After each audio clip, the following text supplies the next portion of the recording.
Michael Saylor, what are your thoughts? Why do we need a strategic Bitcoin reserve?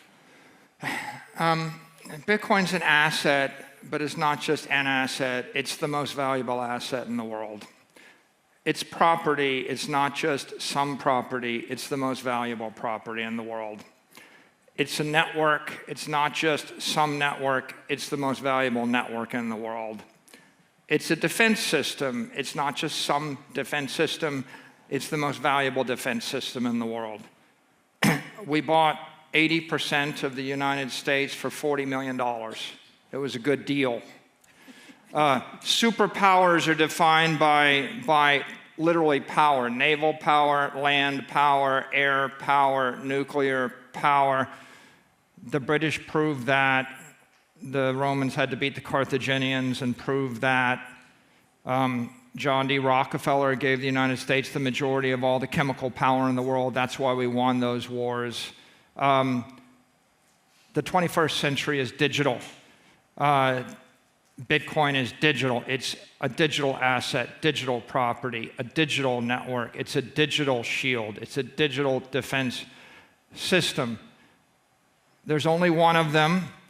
Only one country can control it. There's only one room for one superpower. You either control the Atlantic and the Pacific, or somebody else did. The reason the Romans had to kill the Carthaginians is because only one nation could control the Mediterranean. And Bitcoin represents this most powerful emerging digital phenomena. The country has an economic challenge. We have to pay off our debt, but there's smart ways and stupid ways. We can either pay off the debt through austerity, and nobody wants that, or we can be visionary. I think we'd rather pay off the debt by being visionary. I've met a lot of the big tech moguls in Silicon Valley. They're not smarter than you. They don't work harder than you. They're just richer than you. And the reason they're richer than you is because of insane leverage. It's because they have a lever that's 1 billion X. Whatever, when they do an hour of work, they get 1 billion hours of output. The dude with the machine gun, he's not tougher than you. He's just got a machine gun, right? When you own the Air Force or the whatever, the nuclear bomb, you're not smarter, you're not better, you're just more powerful. MicroStrategy was worth $600 million 4 years ago. The enterprise value was $100 billion today. I'm not working harder, right? I'm not better. We just found leverage, right? You want to make 100x your money.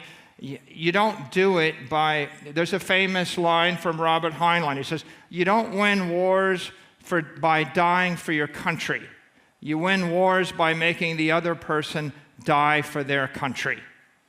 Okay, and so in this particular case, Bitcoin is here. It's a viral, exploding digital energy network covering the world. It's spreading like wildfire. It's unstoppable. At this point, your choice is you can ignore it and let someone else benefit from it, and you can hope that your enemy doesn't control it, or you can dance with it a little bit and flirt with it, and maybe you make a little bit of money and you get a little bit of power, or you can embrace it. And if you recall, what they say about John D. Rockefeller is he was bullish on oil at the bottom, bullish on oil at the top, bullish on oil in the middle. He was always the buyer. He was never the seller. When the entire rest of the world thought oil was crazy, it was too volatile, it wasn't profitable, he believed that the future of the nation, the future of Standard Oil, was petroleum. And because of that dogged determination, the United States was the energy leader when World War I came along. We were the energy leader when World War II came along. That's why we're speaking English right now, because we embraced the idea of power: nuclear power, electrical power, chemical power, air power, naval power. The 21st century is going to be defined by digital power. Bitcoin miners are spitting out digital power by the exahash. We should control, we should own the network. And Bitcoin is digital energy. Only one nation can own the majority of it, or the great plurality of it. It's either going to be us, or it's going to be our enemy, or it's going to be the next future superpower of the world. And that, why are they going to be the superpower? Because they're the ones that embrace digital energy. And why are we not going to be? Because we depended upon donkey carts and steam engines, and antiquated technology. It will pass us by. The digital energy network is the network of the AI economy. The AIs are going to think a million times faster than us. There's going to be a million times more of them. They're going to be a million times smarter than us. They're going to want to move digital energy on a digital network with a digital asset. Whoever controls that network is going to be the beneficiary. I think it couldn't be clearer right now. This is an opportunity. We can buy the entire thing for a nickel. It's nearly free for us. And then we'll make $100 trillion off of it. Or we can ignore it and we can all just raise our taxes, cut our costs, work harder, and lament the fact that every time you see some schmo that's worth infinite money and you look and you're like, how could that person be worth so much money when they just seem so stupid? You just remember, they moved to Silicon Valley and they made it by using a computer. Satoshi gave us money on a computer. We should accept the gift. We should not give the gift to our enemies or our frenemies. We should just take it. It's free. Thomas Jefferson bought Louisiana Territory for a few $1 million. Nobody knew why we needed the Louisiana Territory or Texas or California. I think we're lucky we have it.